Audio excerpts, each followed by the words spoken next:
Good morning, everyone. I welcome you to the Thursday, February 22nd, 2024 Public Works meeting. And we have roll call, and I indicate that Councilmember Angela Jefferson is with us, and Councilmember Michael Althauser, and myself, Councilmember Swarthout. Next on the agenda is approval of the minutes from the January 4th, 2024 meeting. Do I have a motion to approve? I move to approve. I'll second. Okay. All those in favor say aye. Aye. Aye.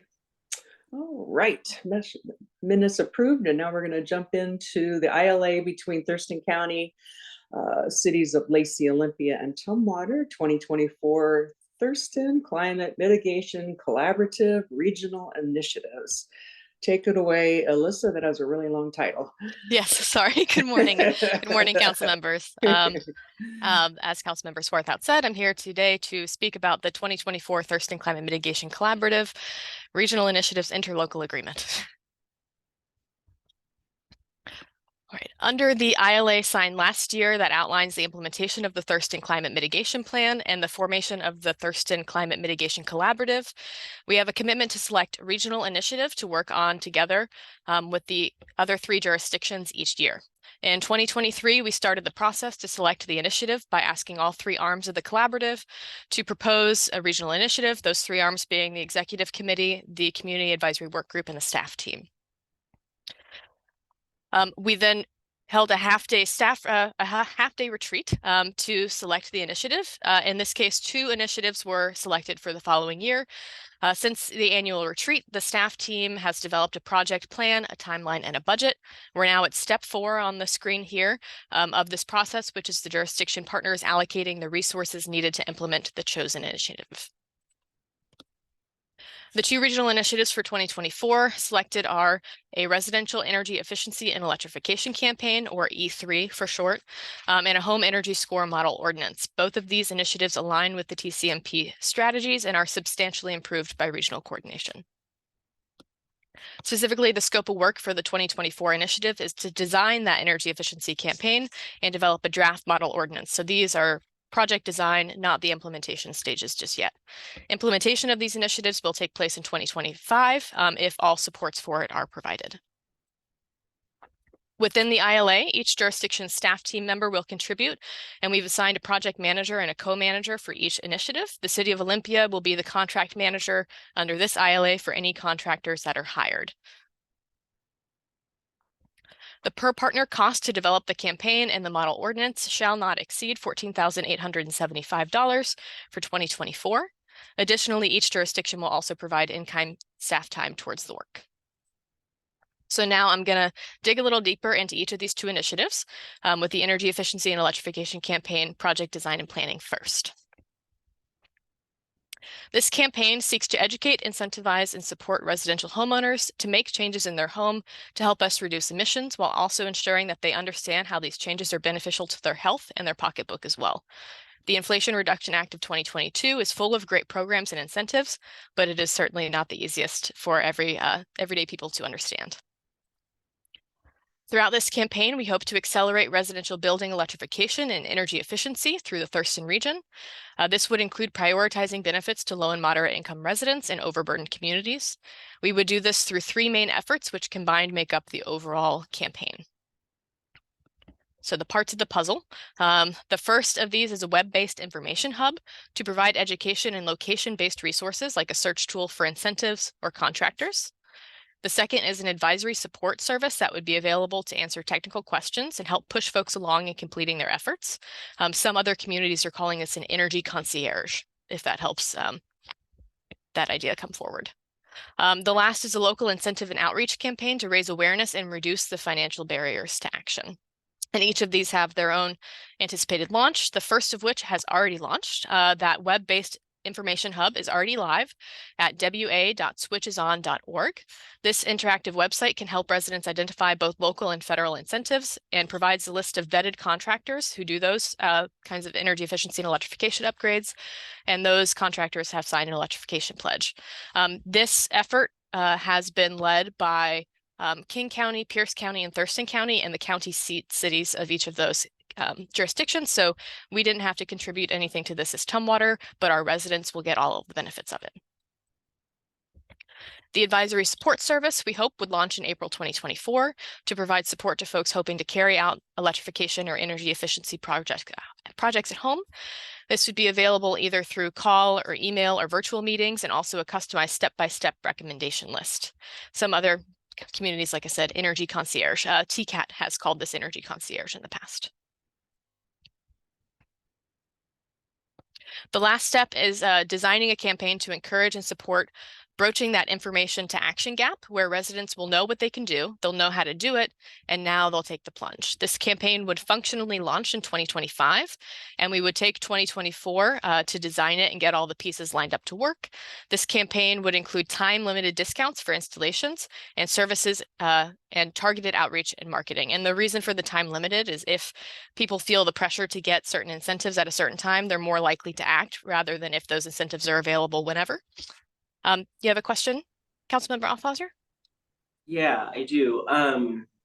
So is the funding and the staff time that are going to this, is this building kind of the structure of what the campaign would look like? Yes. And then we would have to fund the incentives after that? Correct. And Lacey, Olympia, and Thurston County each got formula funding from the Energy Efficiency and Conservation Block Grant funding. That's a federal program. Unfortunately, City of Tumwater had too small a population to be provided the formula funding. We applied for the competitive funding, and they only selected 12 jurisdictions throughout the entire US, and they had prioritized states. So we didn't get that funding. And now there's also a state EECBG or Energy Efficiency Conservation Block Grant funding.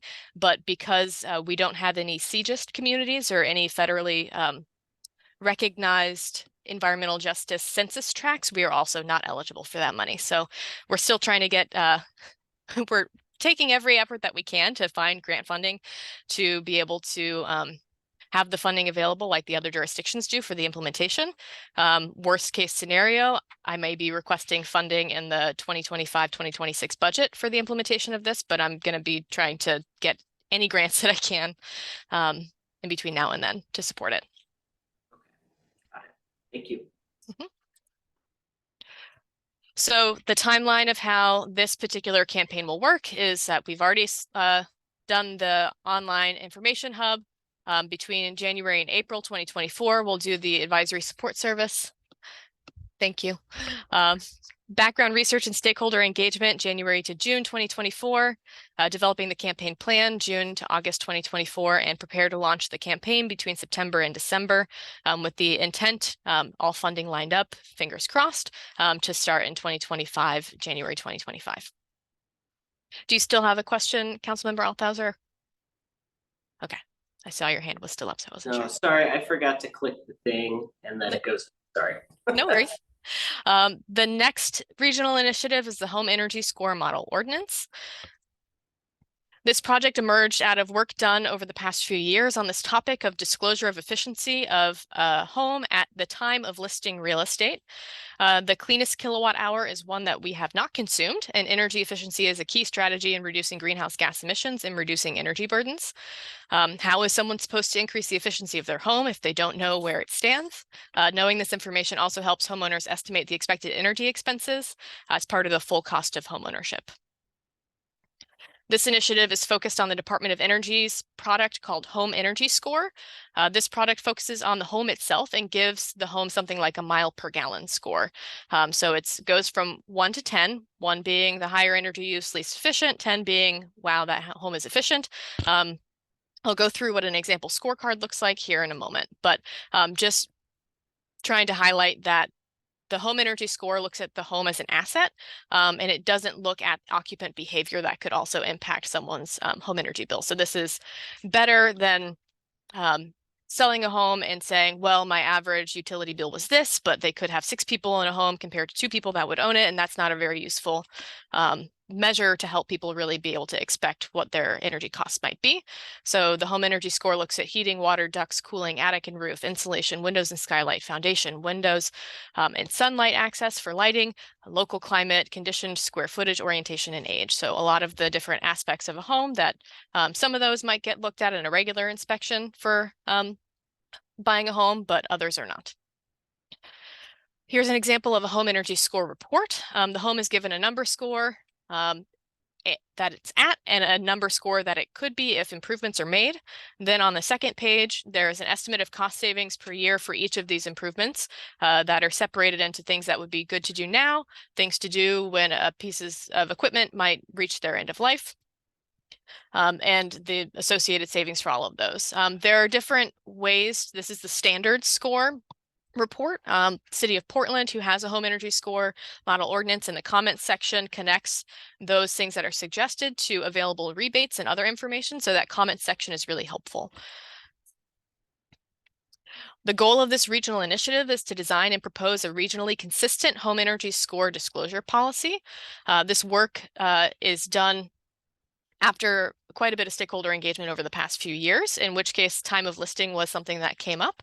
That work was done by the Thurston Climate Action Team in the past. Our intent with this ordinance would be to further connect homeowners with the incentives mentioned in the last initiative. So the energy efficiency, the E3 campaign, make sure that those are known to people who are getting the home energy score done on their home. Getting this data would also help us track efficiency and implementation of efficiency-driven improvements on our existing housing stock. Part of this process would be engaging with key stakeholders. Right now, we're in the research phase, as this kind of ordinance has been passed in a bunch of other cities in the United States.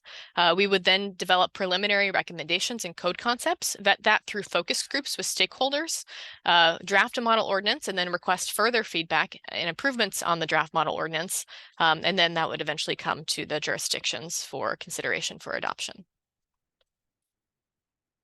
This effort so far is in alignment with HB 1433, currently being I forget which committee it's in right now, but it's moving along in state legislature. That bill looks to standardize home energy score as the home energy labeling statewide. However the rest of session pans out, we'll align the ordinance with that outcome of this bill.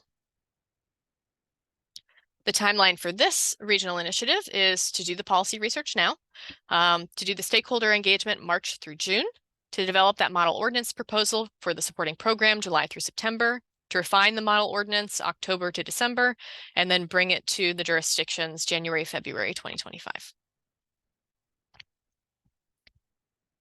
The budget, the whole budget for these regional initiatives for 2024 would result in a per partner cost not to exceed $14,875. So you can see here that the budget here is kind of chunked out into the E3 or EEE campaign and the HES policy, the home energy score policy. So this is that energy concierge service, stakeholder engagement to make sure that the policy is designed in a way that makes sense, and developing communication plan and materials. And the stakeholder engagement for the home energy score policy is those focus groups. So that brings me to the recommended action for this item is I hope that you all might recommend City Council approve and authorize the mayor to sign the interlocal agreement between Thurston County, City of Lacey, City of Olympia, and City of Tumwater to support the 2024 regional initiatives of the Thurston Climate Mitigation Collaborative. And I'm happy to answer any questions, and I can also put the suggested action back up on the screen if you'd like that as well. All right. Do we have any questions for Alyssa? Can't see anybody at this point. You might want to, I can't see the audience. So Angela, do you have any? I can't see your hand. No? I had a couple of questions, Alyssa. Okay. Oh, let's see. So I was looking at the last screen that you had about the budget, how much it'll be.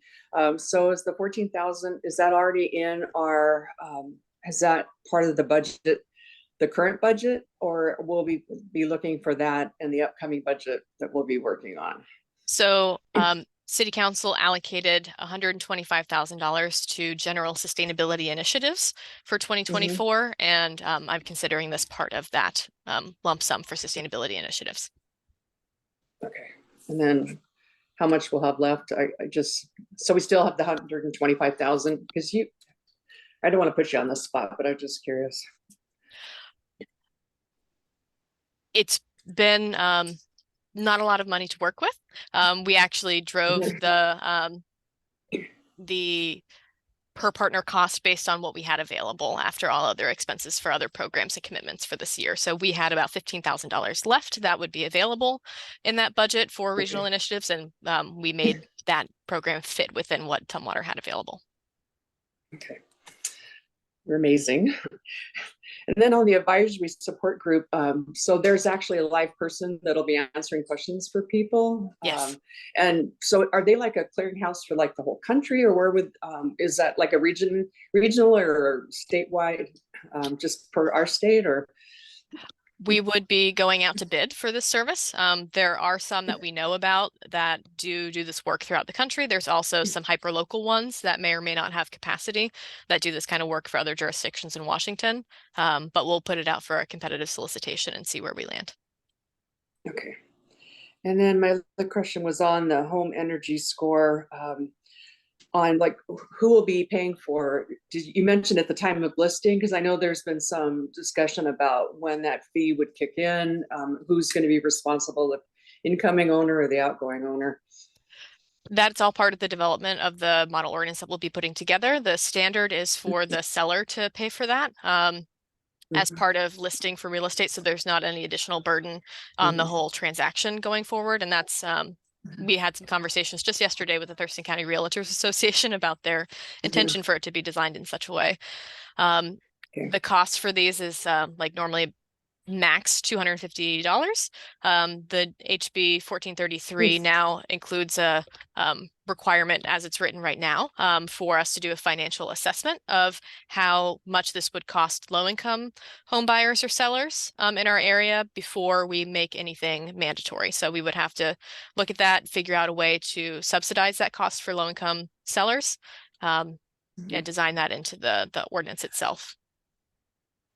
So you said 250? Yes. That would be the approximate cost. Okay.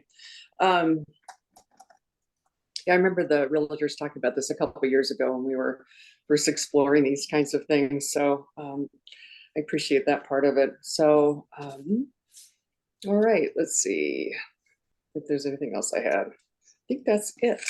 So, all right. So I guess you better put that thing back up again. Okay. Recommended action. Yep. So. Just a moment. I move we recommend the council approve and authorize the mayor to sign the ILA between Thurston County, cities of Lacey, Olympia, Tumwater for the 2024 Thurston Climate Mitigation Collaborative Regional Initiative. And I second. Sorry, Michael, didn't mean to step on your toes there. So, and then I just throwing this out there, if we should be doing like a going back to council just like we did with the water. Just I wonder if they're interested in hearing about this, or if this is something that we should just put on consent. And Lisa unveiled herself. So I was just gonna Strader Parks. Yes, thank you. I was just gonna ask for that clarification. We're just wanting to make sure as these items go forward from committee to council that we're clear in our agendas where we're putting this on the agenda for the regular meeting. So if you could let us know if you'd like to send this to consent or to considerations, that would be great. Thank you. Thanks. Again, I was just going to look at the two of you if you think, because we can just put it on consent, and then if they have questions after they read the packet. Okay, I got a shaking head from Michael. All right. Okay. All right. We will be putting this on consent. Thank you. We haven't voted yet. Okay. All right. So we have a second motion and a second. All those in favor say aye. Aye. Okay. Motion carries. All right. And now we're going to talk about solar.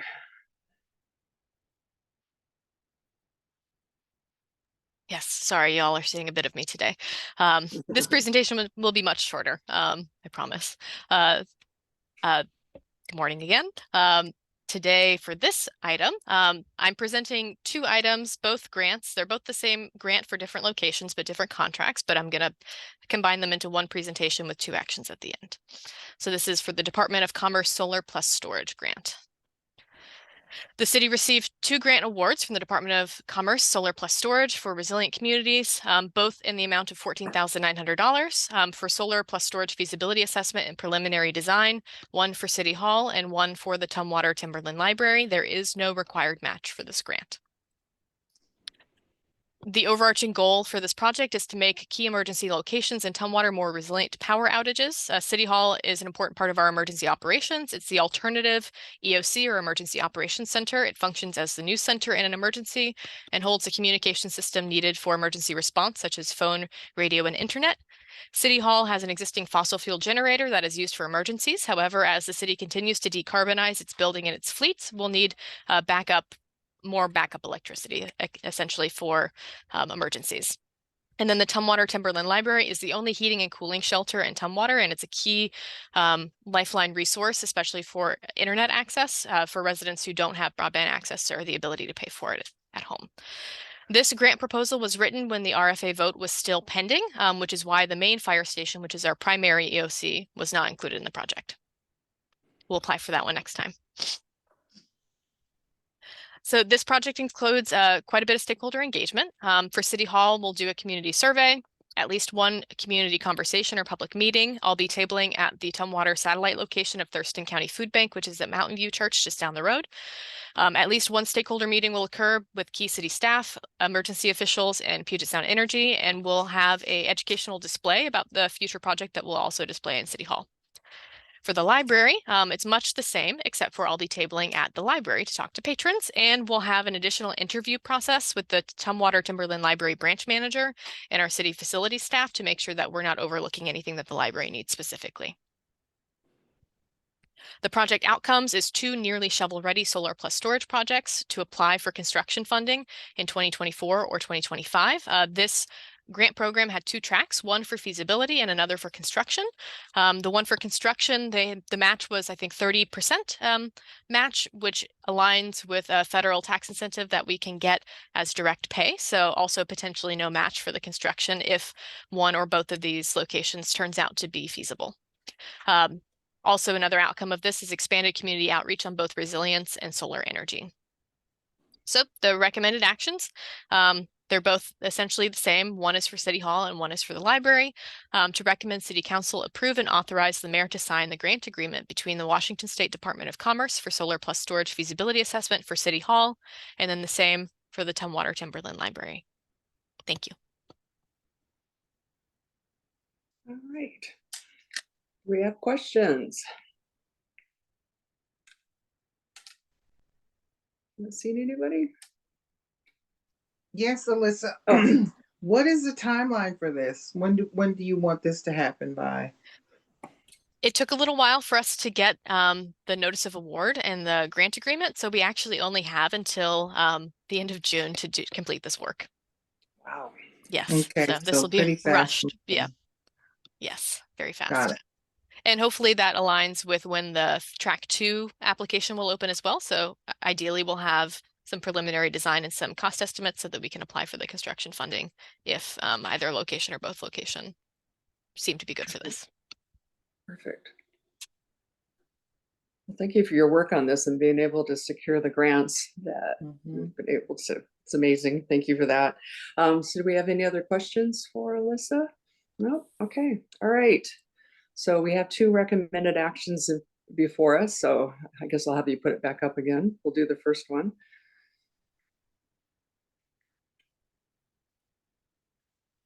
Okay.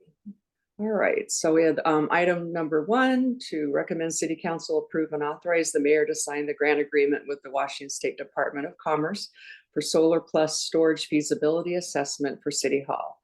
Do I have a motion to approve? I motion. Okay, a second. Well, I was gonna say I move and I also move that we put it on the consent calendar as well. Correct. Okay, thank you. I was gonna say that at the end, but thank you. So, And I second. all right, all those in favor say aye. Aye. Aye. So that one passes. So we'll do our second one. Recommend City Council approve and authorize the mayor to sign the grant agreement with the Washington State Department of Commerce for Solar Plus Storage Feasibility Assessment for the Tumwater Timberland Library. And this item will also go on consent. Motion to approve. So So moved. move. All right, here we go. All Give those in that- favor? Me do that one. I was delayed. That's Angela's. I'll second it. Okay. All right, all those in favor say aye. Aye. All right, thank you, Alyssa. Thank you all. Yeah. And let's see, what's our next item? And let's see. From what I understand from Dan, we were going to table the Barnes Lake Management District 2024 budget and work plan review. That'll be on our March meeting now. So next up, we have Mary Heather Ames. Take it away. Good morning. Good morning, council members, Public Works Committee. This presentation may feel familiar to you since we did a very similar process last year, as well as this being a regular topic for council. So I will do my best to make it feel fresh and distinguished from the other times we've done this. So first of all, we'll review the TIP process. Normally this is a yearly event and you will be seeing me again in a couple months for that yearly update.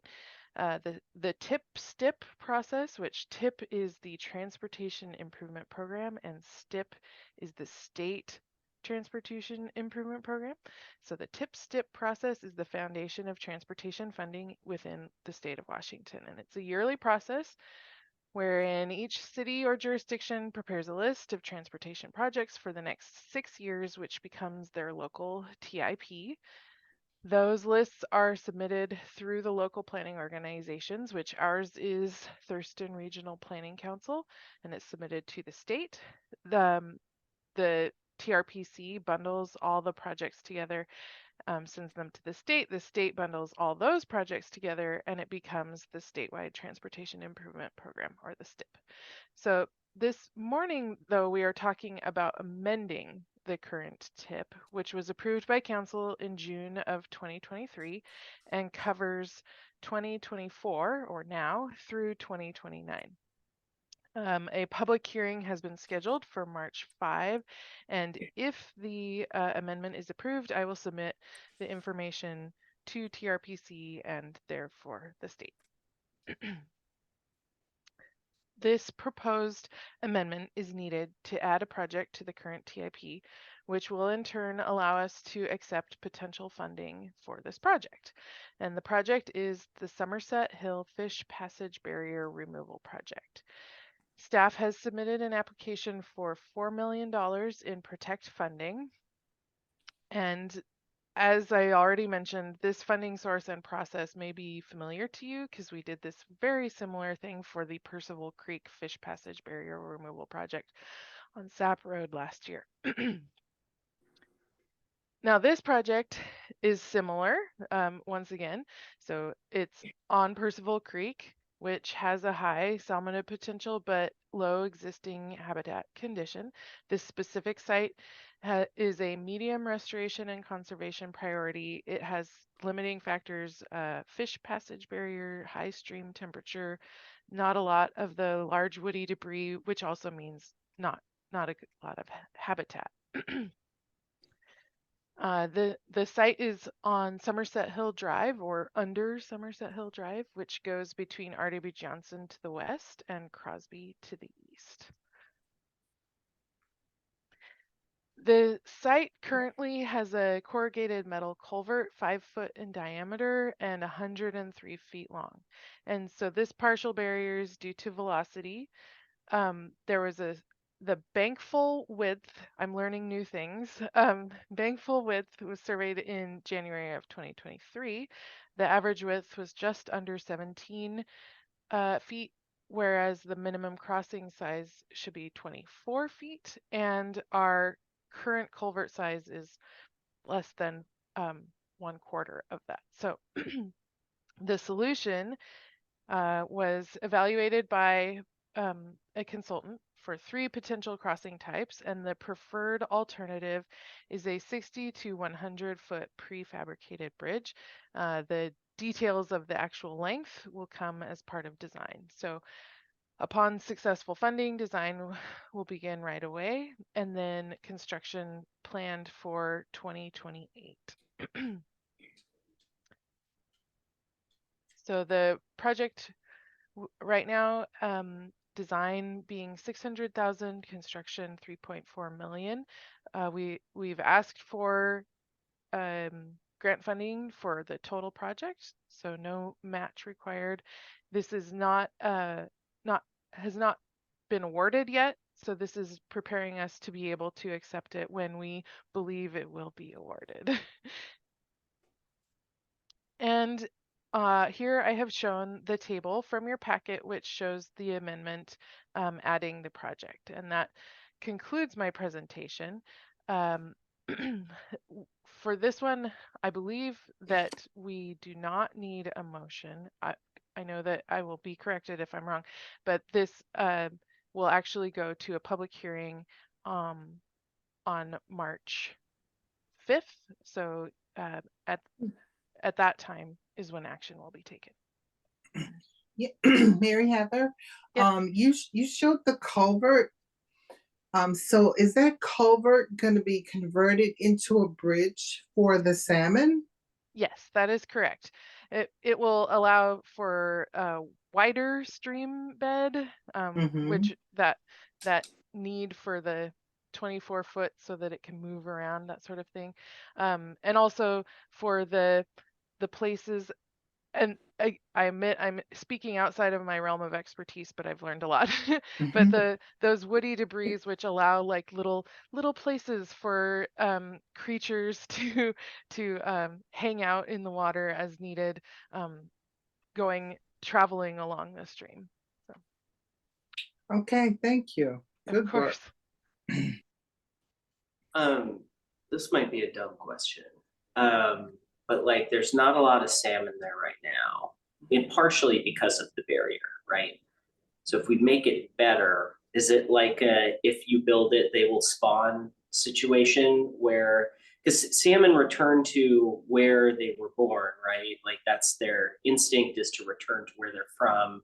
So how do you actually get salmon to go to someplace new if they're not returning to their home where they spawned at previously?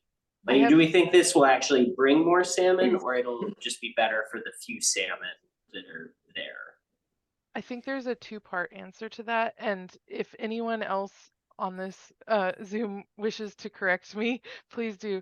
But I believe that number one, they have done surveys, and there is DNA existing in the water. They're seeing, so this will allow those to come back. And the other is that they can do like relocating to help encourage that. So that's my 2-part answer. Dan, I see, may have better information. I mean, you nailed it on the head, including with your descriptions on what would happen, the benefit of putting in a new culvert to encourage more spawning habitat available for salmon. But yes, we do have some testing results that suggest that salmon are up in this system already. Maybe not in the volumes that they had been previously when there was no man-made kind of obstructions. But as Mary Heather indicated, we're working on the Sap Road culvert, which will also increase access to the upper headwaters, so to speak, and which we recognize as Trosper Lake. You follow Percival Creek all the way up to the headwaters, and that becomes kind of a spawning habitat and kind of rearing spaces for them, as well as the large weight debris in the various places that are being prepared for them. Downstream from these sites, there is already a fish ladder. So, over the last 20 some odd years, there has been gradual progress in reopening, I would say, because historically this was the only area that was open to salmonids in this area, because as Deschutes Falls or Tumwater Falls created a natural barrier to getting fish up into there prior to the fish ladders being present in the 50s, I want to say. So yeah, all this work is is interrelated. We're returning fish to their native habitat, and there is evidence to suggest they're there today, and more will come should we be successful in these projects. Very helpful, thank you. My other question is, in the event that we don't get the grant, because it is a competitive process, does that mean this would stay on the improvement plan until such time that we were able to secure funding for it? Or would we, like that's a lot of money that we would have to, it might not be feasible to use city-only dollars to do that. I would imagine the grant is required for us to be able to afford an outlay of that type. So what would happen? So prior to these funding sources, particularly the Protect funding source being available to the city, we've had the Sap Road culvert replacement project on our books for probably 20 some odd years when that project was first identified. As they became a priority and grant funds became available, they became more accessible to the city. And so, yeah, we would carry this project forward on our CFP list as a list of projects of priority for the city. Grant funding is essential to making these move forward, is given the large ticket, that they cost. And so, our consultant right now, Meredith Greer with Greer Environmental Consulting, has been doing an incredible job of trying to position the city to be awarded these grants. In particular, I know we're working with the RIA 13 group to also seek funding for these projects in other areas. And it's almost like a placeholder, so to speak. And should we get this Protect funding, then we would return those funds or allow those funds to be utilized on other projects that are a priority for the RIA, the Watershed Resource Inventory Area group list, because there's a list of projects there as well that funding can be supportive of. So we're really kind of in a position to be looking at 2 funding opportunities for this project. So we're hopeful that this Protect will come through, because I think, as Mary had noted, there's no match, which makes it a really good project for the city to take advantage of funding source. And as far as the transportation, because the Protect funding is through the transportation sort of umbrella of funding, this project will be on the TIP at least for this year now. And if it doesn't get funded and we believe that it's potentially going to get funded maybe next year, then we would continue having it on the TIP. And I hate to bother Dan. So I had already sent him a note. I had noticed that Tumwater was awarded the Brian Abbott grant for $2 million. And so I was wondering how that works. So, and compares, can we still have that money to use it for other projects and then still be able to apply for the 4 million? So.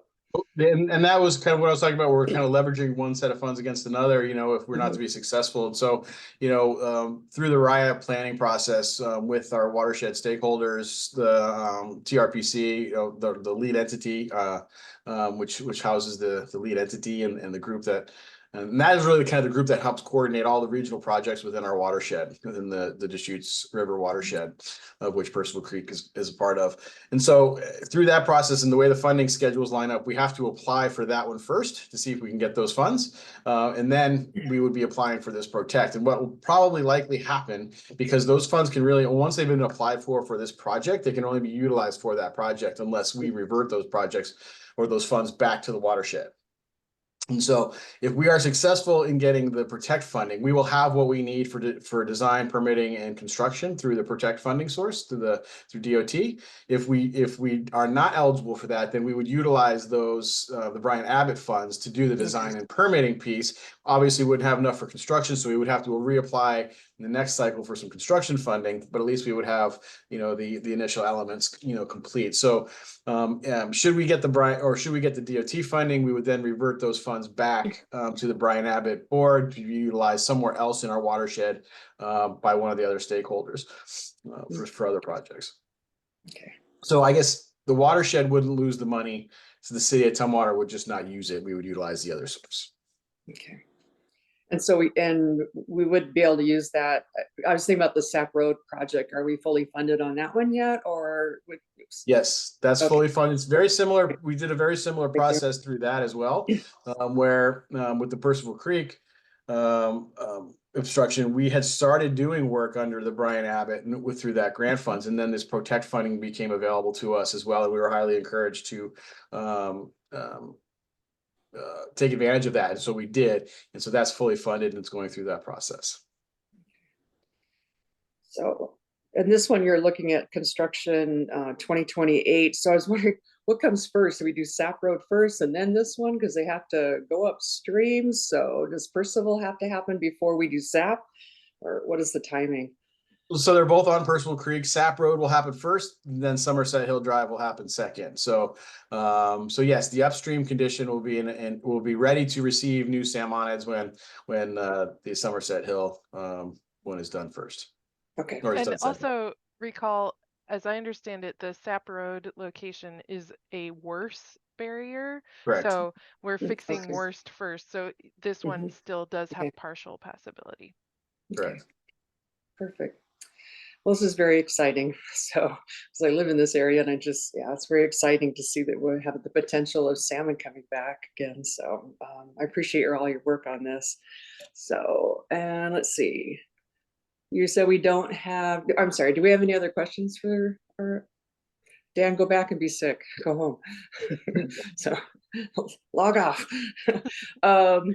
Let's see. So we don't have a recommended action. Is that correct, Mary Heather, on this one? I believe so, yes. You Oh, will we- take action as a full Okay. council after the public hearing. Okay, perfect. All right. Well, that will bring us, I believe, to the end of our agenda, unless there's additional items. As you said, we were going to, we'll be hearing the Barnes Lake Management District on our March meeting. So it looks like, unless there's anything else, that we have come to the end of our agenda and we're done before 9, you guys. So thank you so much. And I will call the Thursday, February 22nd, 2024 Public Works meeting adjourned. Thanks, everyone.